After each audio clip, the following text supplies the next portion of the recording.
Me faz lembrar, irmãos, o primeiro dia foi um sermão de prova. E eu tremia. Sabe por quê? É porque eu via os professores, os alunos e cada um com um papel anotando, né?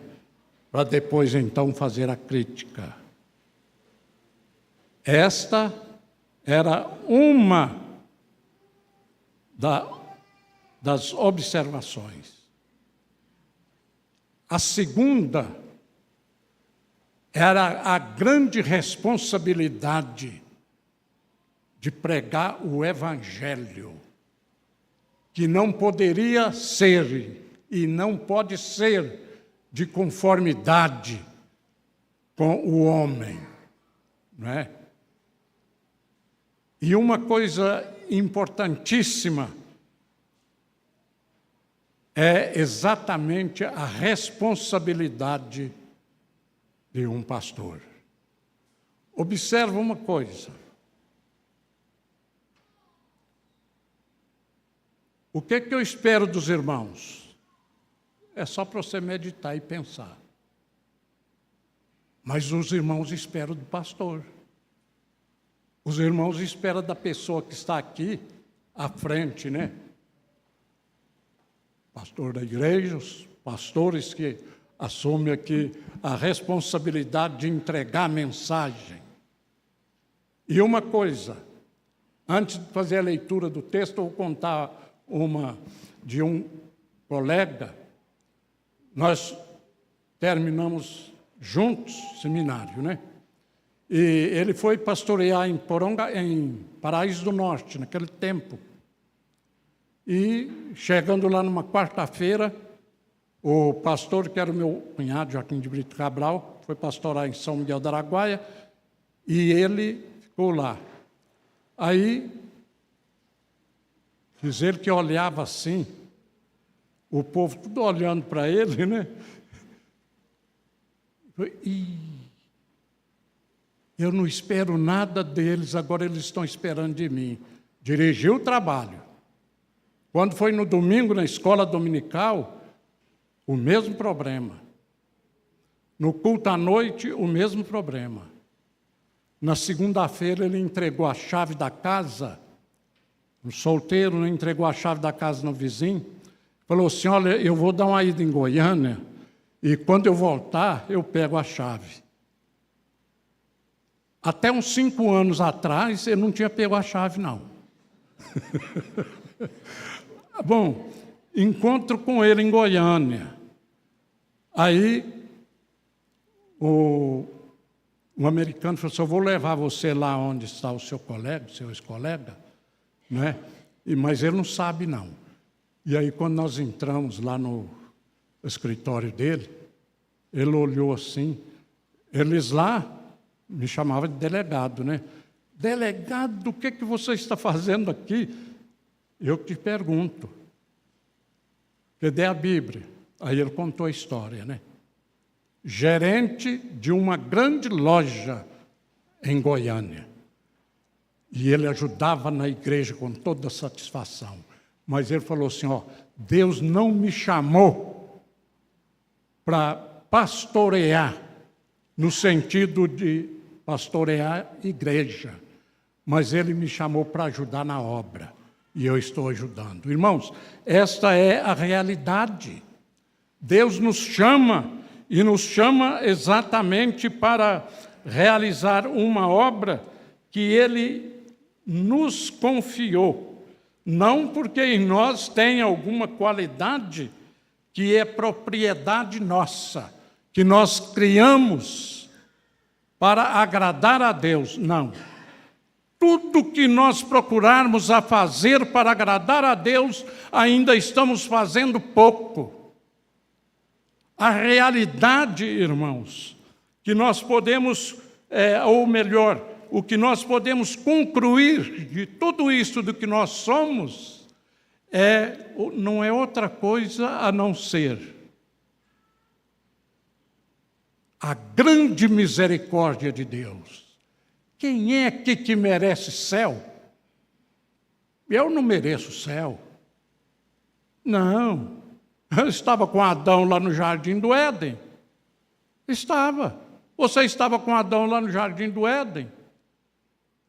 Mas observa, quando nós olhamos para a palavra de Deus, ela mostra para nós a misericórdia dele, independente de nosso mérito, mas dependente do grande amor de Deus. Deus amou o mundo de tal maneira que deu o seu Filho unigênito, para que todo aquele que nele crê tenha a vida eterna.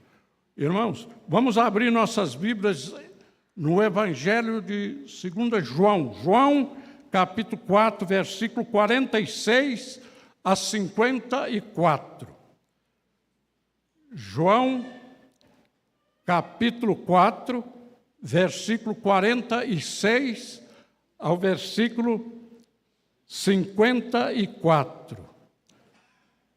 Nós lemos a seguinte mensagem: a cura de do filho de um oficial do rei. Dirigiu-se de novo a Caná da Galileia, onde da água fizera vinho. Ora, havia um oficial do rei, cujo filho estava doente em Cafarnaum. Tendo ouvido dizer que Jesus veio a Judeia para a Galileia, foi ter com ele e lhe disse que descesse para curar o seu filho, porque estava à morte. Descesse para curar o seu filho, que estava à morte.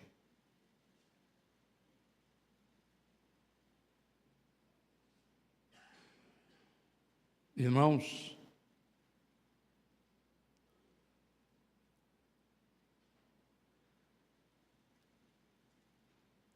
até aqui, neste versículo, nos leva a pensar a respeito exatamente do que aquele homem ouviu falar. Ele não chegou a Jesus e fez a pergunta: o Senhor tem poder para curar? O Senhor tem poder para curar? Então Jesus lhe disse: se porventura não virdes sinais e prodígios, de modo nenhum crereis. Rogou-lhe o oficial: Senhor, desce antes que meu filho morra. Vai, disse-lhe Jesus, teu filho vive. O homem creu na palavra de Jesus e partiu. Já ele descia quando os seus servos lhe vieram ao encontro, anunciando-lhe que o seu filho vivia. Observa, irmãos, a observação daquele homem. Então, diz o versículo 52, então indagou deles a que hora seu filho se sentiria melhor. Informaram: ontem, à hora 7ª, a febre o deixou.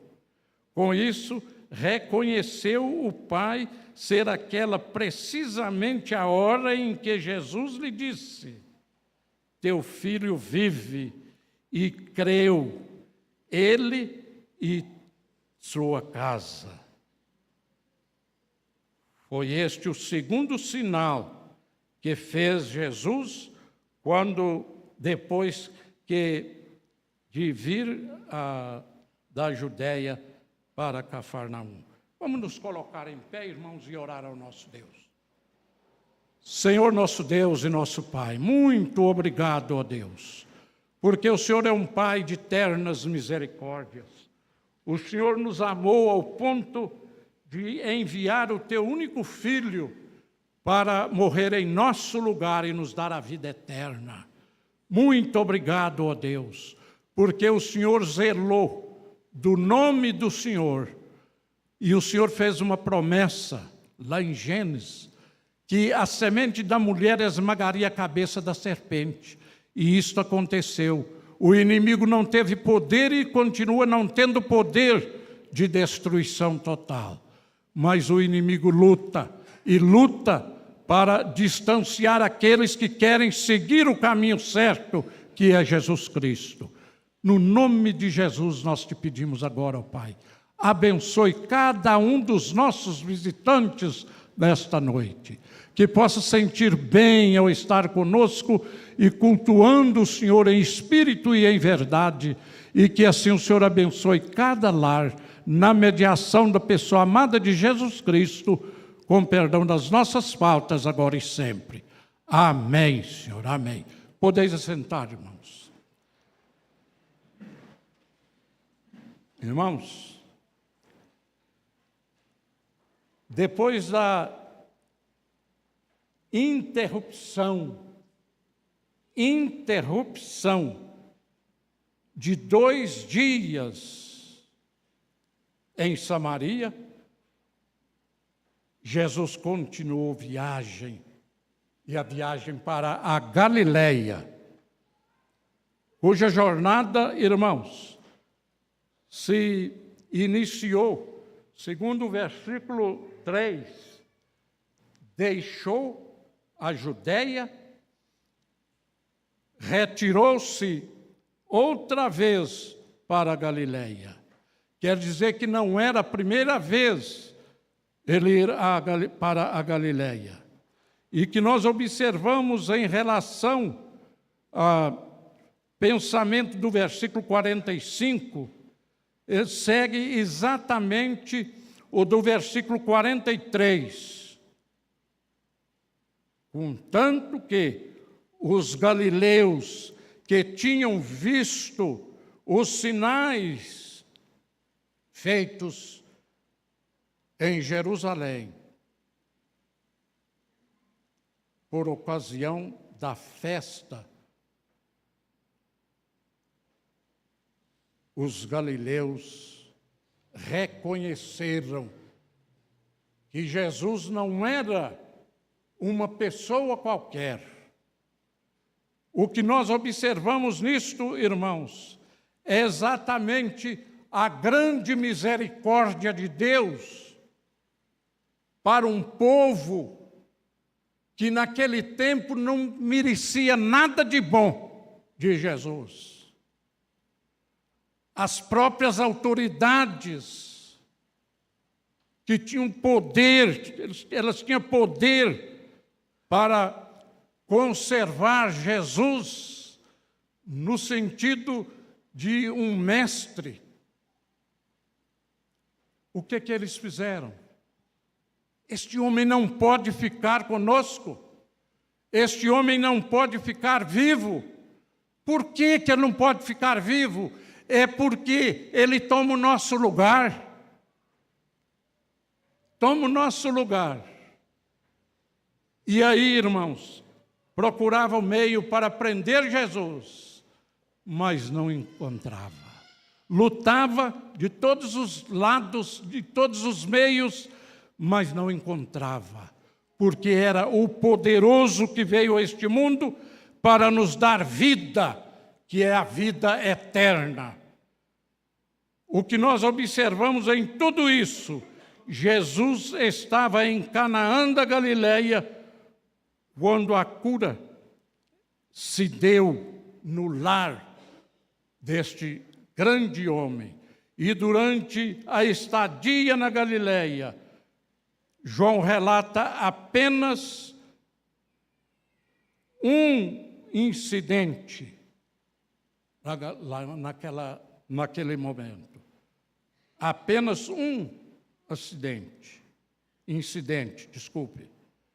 A cura do filho do oficial. A cura do filho do oficial. Irmãos, o que nós observamos em tudo isto é a mente daquele homem. Ele não chegou em casa no mesmo dia, e quando ele ficou sabendo exatamente do que havia acontecido com o filho,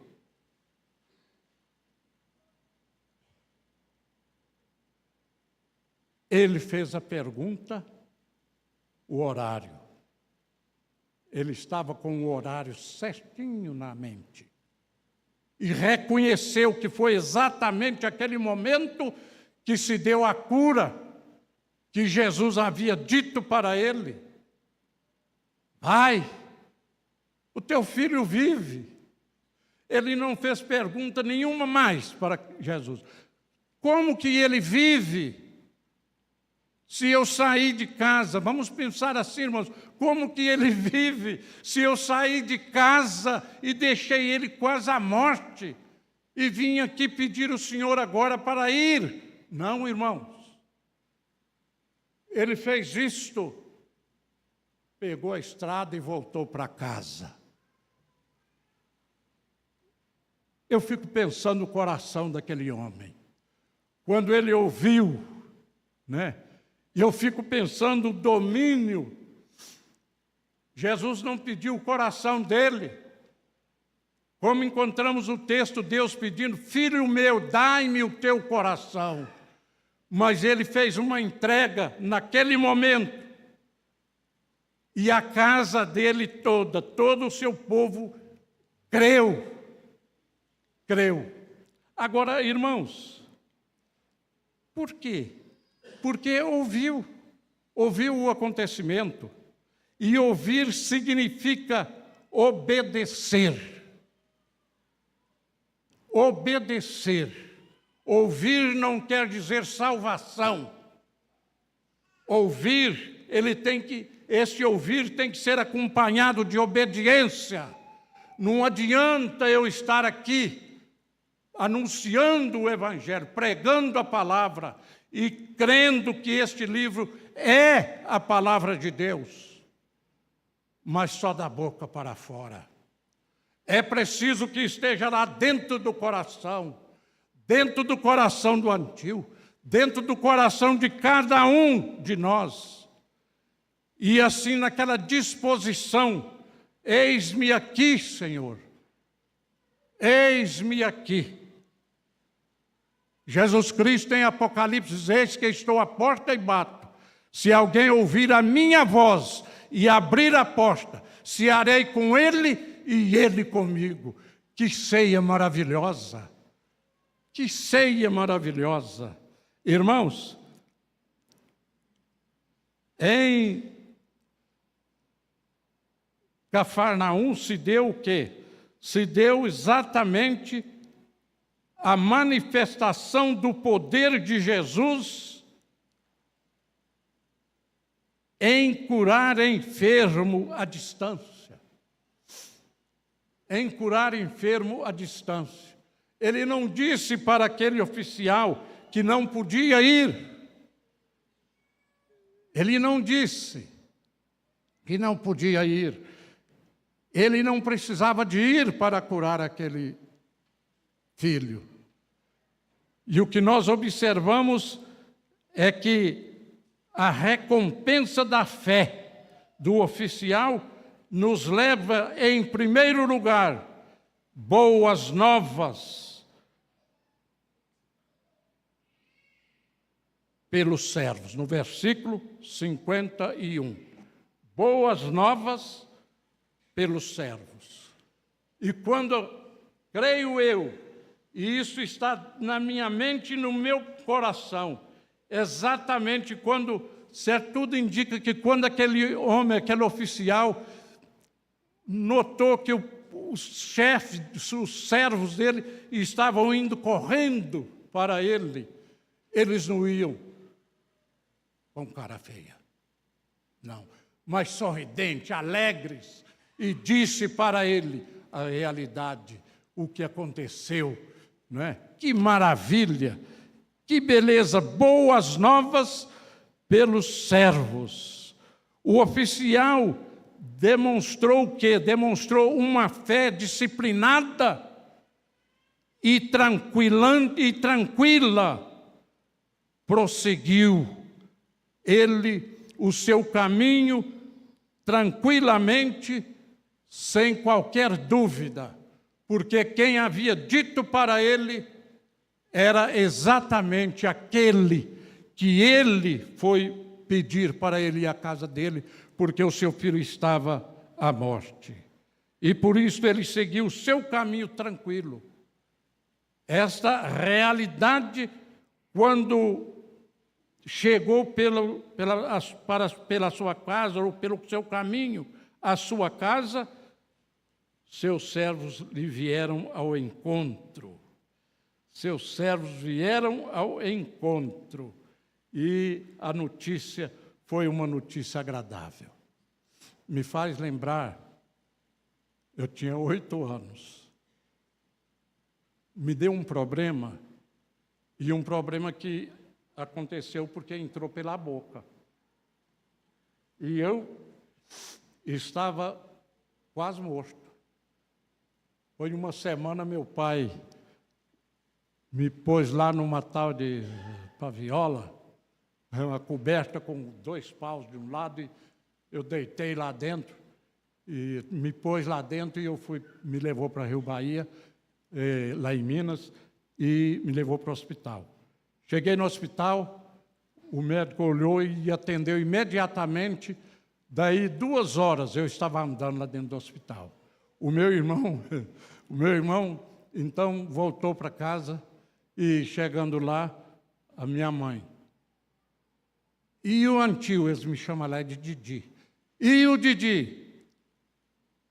Didi, eu saí de lá, mamãe, eu deixei ele andando lá dentro do hospital. Não, ele morreu. Você não quer contar. Você não quer dizer o que aconteceu. Não. E no dia seguinte ele foi me buscar. Pegou lá 3 animais, um para o papai, outro para mim e outro para ele. E então foi buscar. Quando chegamos em casa, mamãe olhou assim para mim, começou a chorar, me abraçou. E, bom, eu entrei para lá, né, e muito satisfeito, contente, alegre, escutei o papai. Minha mãe era Zelina e o meu pai é João. Deus tem um plano na vida desse menino. Deus tem um plano na vida desse menino, eu não sei que plano. Irmãos, aos 22 anos, eu trabalhei na lavoura. Trabalhei, não é? Tão contente. Senti um chamado de Deus. E então, sentindo esse chamado, Deus me confiou o pastorear. 46 anos, né? 46 anos. Contudo, nasce um sobrinho, um neto da minha mãe, meu sobrinho, e daí 2 horas a mãe do menino faleceu. Minha mãe pega o netinho, leva para casa, e este menino, com um problema muito sério, né, levou o médico disse, olha, só quando completar 1 ano, quando ele completar 1 ano, pode fazer a cirurgia. É, doutor? É. E ele chorava dia e noite.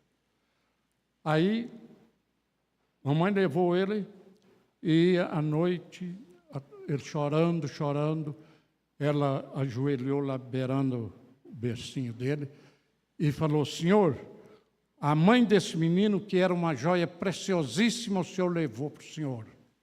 Se o Senhor tem um plano na vida desse menino, liberta ele desta enfermidade, deste problema agora.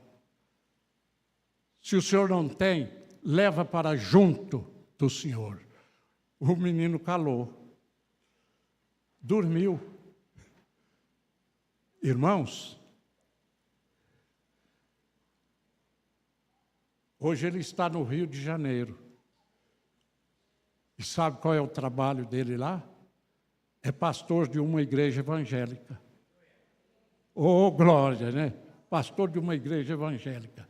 Irmãos, observa a grande misericórdia de Deus.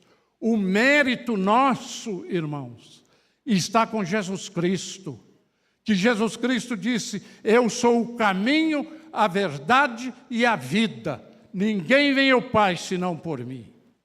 O único que tem poder para salvar, o único que tem poder para nos libertar da tormenta deste mundo que nós vivemos nele, que Tiago capítulo 2 nos diz com tanta clareza: o mundo jaz no maligno. Hoje, quando olhando no celular, um país onde os cristãos estão morrendo, 200 igrejas evangélicas já foram queimadas e muitos cristãos já foram assassinados e estão morrendo cristãos exatamente por causa de quem? Por causa de Cristo. Por causa de Cristo. Ah, irmãos, quando nós olhamos a palavra de Deus, lemos em Provérbios capítulo 15, o versículo 30, lemos que as boas novas fortalecem até os ossos. As boas novas fortalecem até os ossos. E, portanto, irmãos, os nossos ossos estão fortalecidos, sabe por quê? É porque o que mora nesta pessoa, em cada um dos senhores e senhoras, é o Espírito Santo de Deus. Não é por mérito nosso, repetindo, mas porque Deus nos amou de maneira tal que deu o Filho unigênito dele. E Jesus Cristo disse: vinde a mim todos que estáis cansados e sobrecarregados, eu vos aliviarei. Eu vos aliviarei. Uma coisa eu tenho que fazer, uma coisa você tem que fazer. Você tem que negar você mesmo. A sua natureza não agrada a Deus. Eu tenho que negar a mim mesmo, porque a minha natureza não agrada a Deus. A minha natureza é má. E olha o que Jesus Cristo disse. Atos, né? 2, Atos 1. Recebereis poder ao descer sobre vós o Espírito Santo, e sereis minhas testemunhas, tanto em Jerusalém, como em toda a Judéia, Samaria e até os confins da terra. Eu pergunto a você, você está pronto para enfrentar a perseguição que porventura venha no nosso país? Sobre o problema de fechar a igreja, sobre o problema de prender cristãos, sobre o problema de matar cristãos. Pensa um pouquinho, dobra o seu joelho diante de Deus, porque o nosso país é um país abençoado. É um país abençoado, mas pelo que nós estamos vendo, o que pode acontecer? O que pode acontecer é Deus desviar tudo de negativo. Ora a favor das autoridades, para Deus mudar a atitude, a ação das autoridades de uma maneira geral. Senhor, que a tua vontade seja feita. Agora eu estou disposto a enfrentar a vontade de Deus. Os irmãos sabem muito bem que este livro aqui nos fala de uma nação, de um povo que Deus separou para a vinda gloriosa de Jesus Cristo.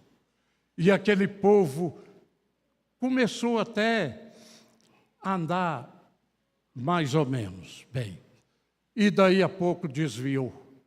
Entrou para o campo da idolatria. Da idolatria. E idolatria não é só imagem de escultura, não. Idolatria é eu idolatrar o meu filho, é eu idolatrar a minha esposa, é eu idolatrar o meu pai, a minha mãe. e aquele que não deixar pai, mãe, filho e esposa e assim por diante, por amor a mim, não é digno de mim. Meu amigo, você não vai salvar ninguém da sua família. 22 irmãos, 14 homens e 8 mulheres. Estes 22, juntamente com meu pai e minha mãe, formando um grupo de 24. Foi uma fila. Foi uma fila. Não vai cortar a fila, não. Cada um dará conta de si mesmo a Deus. Cada um dará conta de si mesmo a Deus. Tenha em mente, meu irmão. Tenha em mente, meu irmão, que a vida, ela deve ser uma vida de testemunho. E este testemunho não é um testemunho para ser demonstrado só aqui dentro do templo, mas é um testemunho para ser demonstrado em todos os lugares ao mesmo tempo. Me faz lembrar de um pastor, e este pastor na igreja, que beleza. A mensagem era uma mensagem que a igreja achava abençoada, mas quando chegava em casa, ele fechava no quarto. E a esposa, quando chamava para o almoço, não abria a porta. E a esposa era tratada como um objeto. Irmãos, ela aguentou até determinado tempo. Não deu para resistir mais, infelizmente. Por quê? Porque um homem que não vivia aquilo que ele estava falando, um homem que estava combatendo o pecado, mas vivendo no pecado, um homem que estava contra o diabo, mas sendo usado pelo diabo. Esta é a realidade exatamente negativa. Nós olhamos este homem, a fé aumentada. Este homem, a fé aumentada. Ao receber a notícia, teu filho vive, o pai indagou que hora havia acontecido aquilo, que hora o menino havia sentido melhor. Aí a resposta veio. Foi informado de que fora no dia anterior, a hora 7ª, que equivale a 1h da tarde. A hora 7ª equivale a 1h da tarde. Ele foi curado, porque o poder de Jesus operou. Eu não escolhi ser um evangélico. Eu não escolhi ser um pastor. Não. Eu escolhi para ser um obediente ao meu pai, obediente à minha mãe, obediente até aos meus irmãos, unidos em uma só fé, agora defendendo a pessoa amada do nosso Senhor e Salvador Jesus Cristo. Todos nós estamos aqui. Você deixou lá o seu lar, não foi por acaso, não. Não, foi o Espírito Santo de Deus que te impulsionou para cá. Foi o Espírito Santo de Deus que me impulsionou para cá. Sabe o que passou na minha mente quando o pastor me fez o convite? Não. Quantos pastores estão lá na igreja? E eu lá na frente? Não. Aí eu falei, aceito sim, pastor. Aceito. Dobrei o joelho diante de Deus e busquei nele.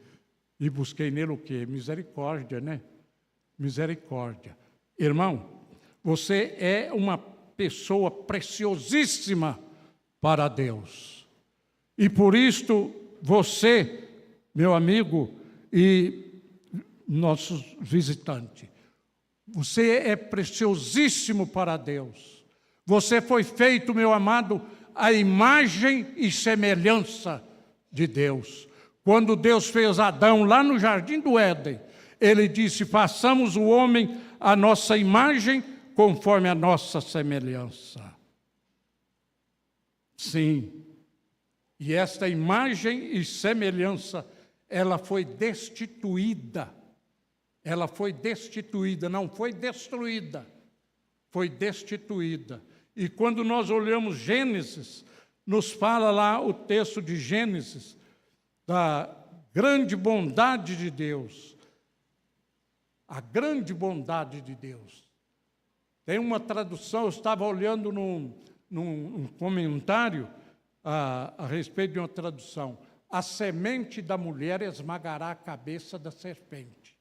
A semente da mulher esmagará a cabeça da serpente. Agora o homem assume o seu compromisso mesmo.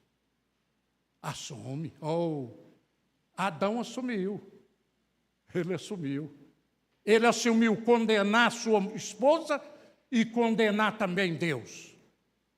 Porque não respondeu a pergunta que Deus fez para ele. Comeste do fruto que eu disse para não comer? A mulher que me deste por companheira.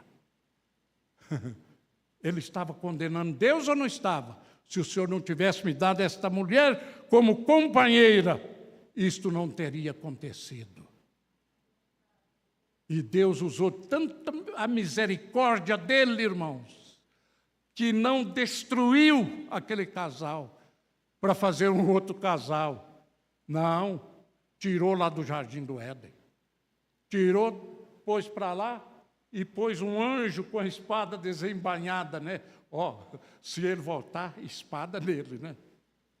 Deus não falou isso não, viu? É eu que estou falando. Pôs lá para guardar o caminho. Sabe por quê? É porque não tinha só a árvore do conhecimento do bem e do mal, não. Tinha a árvore da vida. E se o homem tivesse comido da árvore da vida, não iria existir morte nunca mais. Já pensou nós vivermos num mundo que jaz no maligno? Então a misericórdia de Deus está em Jesus Cristo. Mas esta misericórdia vai chegar o fim dela. Vai chegar o fim dela. E para isto, Jesus Cristo veio, que foi o enviado por Deus, porque o amor de Deus é um amor incalculável. Incalculável. Jesus veio a primeira vez, sofreu aqui neste mundo coisa terrível, o sofrimento do ser humano, em parte. Muitos já foram mortos, assassinados. Jesus também foi pregado numa cruz. E na cruz do Calvário, ele ali com seus braços estendidos e sangue descendo, ele disse: Pai, nas tuas mãos entrego o meu espírito. Nas tuas mãos entrego o meu espírito. Tudo está consumado. O oficial centurião que estava lá reconheceu que aquele era filho de Deus. Aquele era o verdadeiro que eles esperavam. Mas Jesus já estava morto. Ele morreu para nos dar vida e vida eterna. E por isso, quando ele foi sepultado, ao terceiro dia ressuscitou. E o apóstolo Paulo nos fala a respeito da ressurreição dos mortos. Os mortos em Cristo ressuscitarão primeiro, depois nós, os vivos, seremos transformados. E estes mortos em Cristo, que vão ressuscitar primeiro, e os vivos que vão serem transformados, vão subir para o céu. E o fogo vai descer sobre a terra. E a palavra de Deus, Pedro, fala que a terra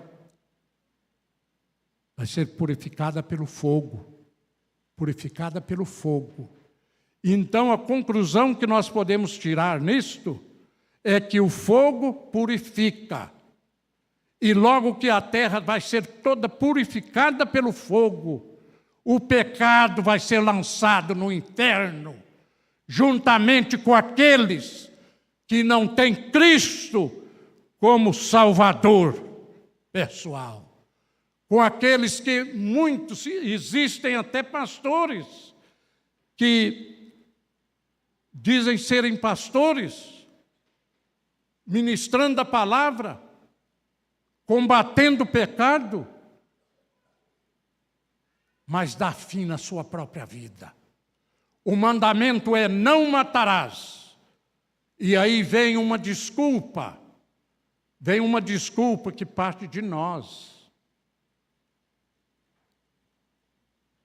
de algo que aconteceu com aquela pessoa. Nada. Vigiai e orai para não cairdes em tentação. O espírito, na verdade, está pronto, mas a carne é fraca. A carne é fraca. Vigiai e orai para não cairdes em tentação. Quando o apóstolo Tiago nos fala a respeito do que nós já falamos aqui, o diabo, vosso adversário, anda rugindo como leão, buscando a quem possa tragar. Ele não está rugindo lá fora, não, irmãos. Ele não está rugindo naqueles da rodinha do escarnecedor, não. Não, ele não está preocupado com eles, não. Ele está preocupado com a igreja que está combatendo o pecado, que está defendendo a pessoa de Jesus Cristo. E por isto, irmãos, é necessário que estejamos sempre com os nossos joelhos dobrados, buscando no Senhor como uma testemunha fiel ao nosso Senhor e Salvador Jesus Cristo. Agora o oficial compreendeu, irmãos, que Jesus não era apenas um operador de milagre, mas sim muito esperado Messias, e creu ele e toda a sua casa. Creu ele e toda a sua casa. E como foi transformado este oficial, irmãos, no curso da sua fé, foi exatamente, primeiro, crença em Jesus Cristo como operador de milagres. Segundo, fé bastante para levá-lo a procurar Jesus para curar seu filho. Terceiro, fé ativa na palavra e na promessa de Jesus.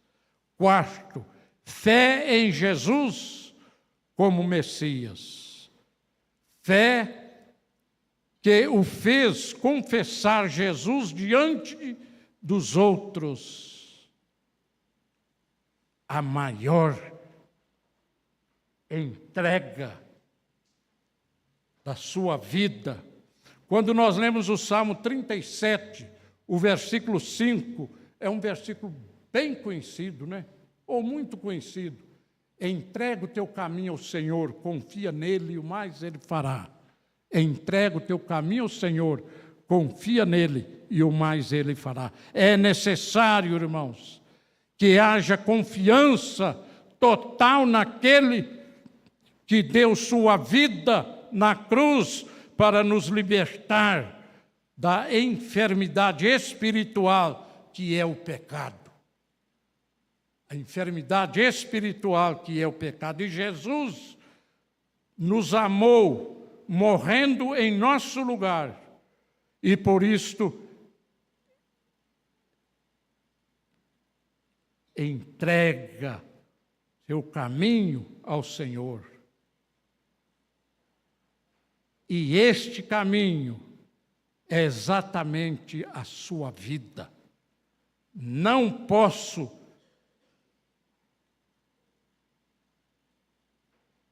de maneira alguma, e não podemos de maneira alguma dizermos: eu estou salvo. Eu estou salvo.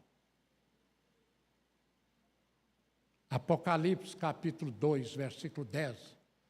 A última linha do versículo 10, ele diz assim: ser fiel até a morte e dar-te-ei a coroa da vida.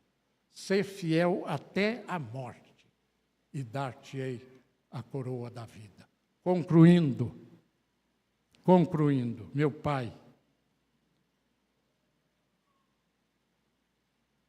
trabalhando lá na roça, na fazenda, com aquele grupo enorme de agregados, né? Então, todo dia, o serviço lá não era muito longe, ele levava a turma, quando terminava o dia, né? E lá na casa do meu pai, dava um lanche forte para eles, né? Eles achavam aquilo bom. O último dia, ele chegou e disse para minha mãe: olha, prepara minha mala, que eu vou morrer. Eu vou morrer. Ela olhou para ele: ah, João, deixa disso, João. Eu vou morrer. Prepara minha mala, que amanhã eu vou sair para visitar os meus filhos, não é porque eu vou morrer. O que é isto?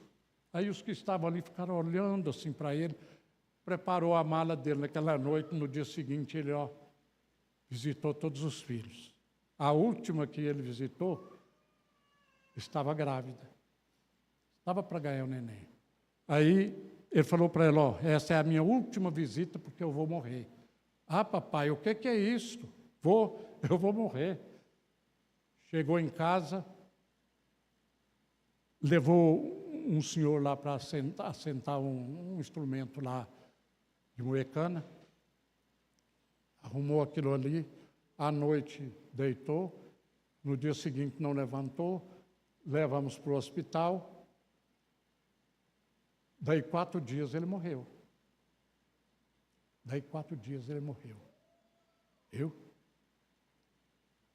Eu vou contar para a igreja um sonho que eu tive. Foi sonho. Eu contei para o pastor. Eu sonhei, irmãos. Já tem 2 anos e 6 meses. Eu sonhei que Deus, eu estava com uma enxada lá na roça, né? Ele chegou, pôs a mão no meu ombro e falou assim, aí conversando comigo, né? E nós dois conversando e tudo, chegou um momento que eu falei para ele: não, senhor.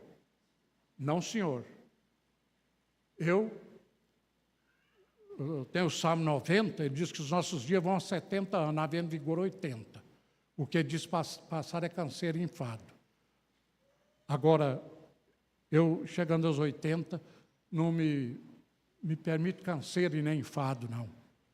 Eu completei 80, né? Por enquanto, não estou cansado e nem enfadado. Mas, ele falou assim: não, você vai viver 97 anos. Sabe esses 97 anos? Vai ser no dia do meu aniversário, 19 de dezembro. Eu achei bom. Sabe por quê? Porque quando eu olhei assim, irmãos, mas era muita gente, todo mundo vestido de branco, aquele branquinho, aquela roupa branca mais do que a neve, que eu olhei a minha mãe lá no meio, né? E quando eu olhei que via minha mãe, eu acordei, 5 horas da manhã. 5 horas da manhã. Irmãos, vamos lutar, meu amigo. Amado visitante, vamos lutar para que no final nós possamos cada um pegar a coroa que está sendo preparada para nós. E Jesus disse: irei para o Pai preparar lugar. Quando eu for e vos preparar lugar, voltarei e vos receberei para mim mesmo, para que onde eu estou, estejais vós também. Estejais vós também. Senhor nosso Deus e nosso Pai, muito obrigado, ó Deus. Agradeço, ó Deus, porque o Senhor é um Pai de misericórdia. O amor do Senhor está em cada vida aqui presente.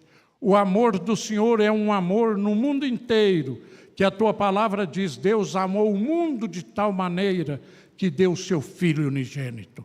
Jesus Cristo veio para salvar, para dar vida, que é a vida eterna. E rogamos do Senhor, ó Deus, para cada lar aqui representado neste momento, possa receber o poder glorioso do Senhor e a alegria de Cristo e a vida eterna para a honra e glória do Teu santo nome. No nome de Jesus Cristo nós oramos, a favor de todos os nossos visitantes que estão incluídos nesta oração, para o engrandecimento do nosso Senhor e Salvador Jesus Cristo, que é o Salvador, e para a honra e glória do Teu santo e bendito nome, que é o nosso Criador, e do Espírito Santo, que é o nosso Consolador. É no nome de Jesus que nós oramos, com perdão das nossas faltas, agora e sempre. Amém e amém. O Espírito Santo me revela que Deus está neste lugar. O Espírito Santo me revela que Deus está neste lugar. Deus está neste lugar, neste lugar. Deus está neste lugar, neste lugar. O Espírito Santo me revela que Deus está neste lugar. Amém.